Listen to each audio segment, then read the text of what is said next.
പപ്പായ അട കഴിച്ചിട്ടുണ്ടോ? അതും ഗോതമ്പിന്റെ അല്ല കേട്ടോ, അരിപ്പൊടി ഉപയോഗിച്ചുണ്ടാക്കിയ പപ്പായ അട. ഇത് ബ്രേക്ക്ഫാസ്റ്റ് ആയിട്ടും ഈവനിങ് സ്നാക്ക് ആയിട്ടും ഡിന്നർ ആയിട്ടും കഴിക്കാൻ പറ്റുന്ന ഒരു അടയാണേ. പപ്പായ എന്ന് പറഞ്ഞാൽ എല്ലാവർക്കും അറിയാലോ. കർമൂസ്, ഓമയ്ക്ക, അങ്ങനെ പല പേരുകളിൽ അറിയപ്പെടുന്നുണ്ട്. ഇത് നിങ്ങളുടെ നാട്ടിൽ എന്താ പറയാന്ന് ഒന്ന് കമന്റ് ചെയ്യണേ. അപ്പൊ ഈ ഈസിയും ടേസ്റ്റിയും ഹെൽത്തിയും ആയിട്ടുള്ള ഈ അട എങ്ങനെയാ ഉണ്ടാക്കുന്നതെന്ന് നമുക്ക് നോക്കാം. നമസ്തേ, ഞാൻ ധന്യ. ഇത് വെജ് കേരള. എല്ലാവർക്കും വെജ് കേരളയുടെ ഒരു പുതിയ വീഡിയോയിലേക്ക് സ്വാഗതം. അപ്പോൾ ഈ ഒരു റെസിപ്പിക്ക് വേണ്ടി ഞാൻ എടുത്തിട്ടുള്ളത് 1.5 കപ്പ് അരിപ്പൊടിയാണ്, പത്തിരിപ്പൊടി.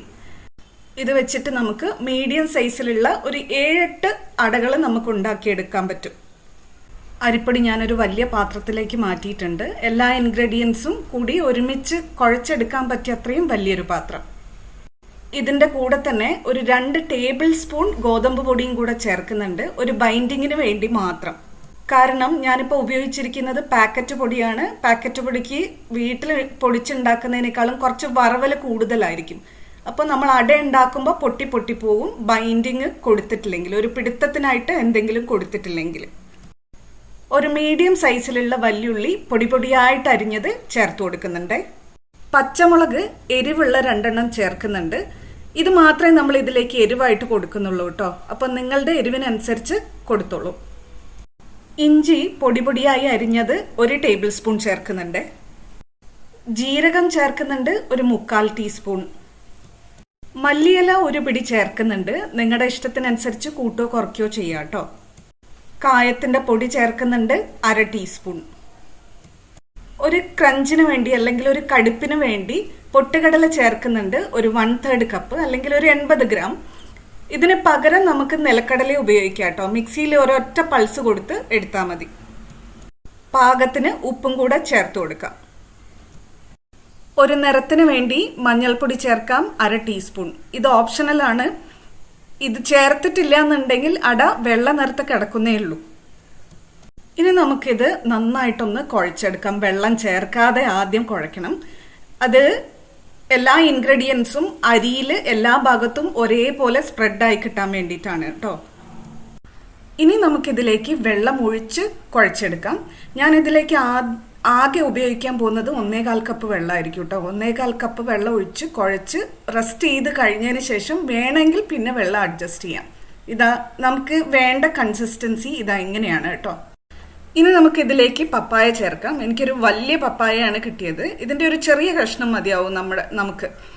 ഇത് ആവശ്യമുള്ളത്ര എടുത്ത് ക്ലീൻ ചെയ്ത് തോലൊക്കെ കളഞ്ഞ് കറയൊക്കെ കളഞ്ഞ് ക്ലീൻ ചെയ്ത് ഒരു ഗ്രേറ്ററിൽ ഗ്രേറ്റ് ചെയ്ത് എടുക്കാം.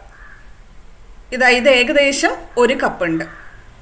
പപ്പായ ഒരു ചെറുതായിട്ട് കുക്ക് ചെയ്ത് കഴിക്കുന്നതാണ് ഏറ്റവും ബെസ്റ്റ് എന്ന് ഞാൻ അവിടെ ഇന്റർനെറ്റിലും ബുക്സിലൊക്കെ വായിച്ചിട്ടുണ്ടായിരുന്നു കേട്ടോ. ജസ്റ്റ് അതൊന്നും ഇവിടെ ഷെയർ ചെയ്തേ ഉള്ളൂ.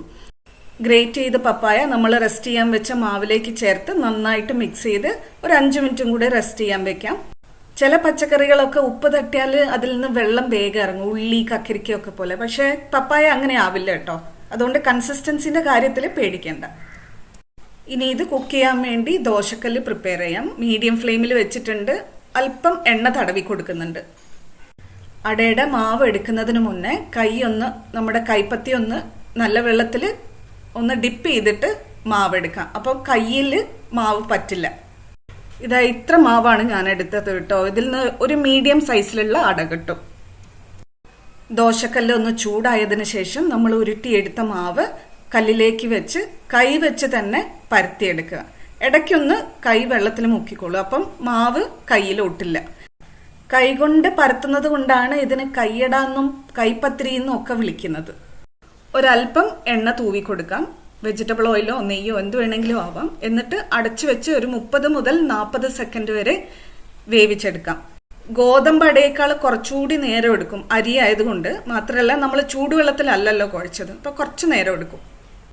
ആദ്യത്തെ ഒരു അട ചുട്ടെടുക്കുമ്പോഴത്തേക്ക് നിങ്ങൾക്ക് മനസ്സിലാവും എത്ര നേരം നമുക്ക് ഒരു സൈഡും മറു സൈഡും വെക്കണം എന്നുള്ളത്.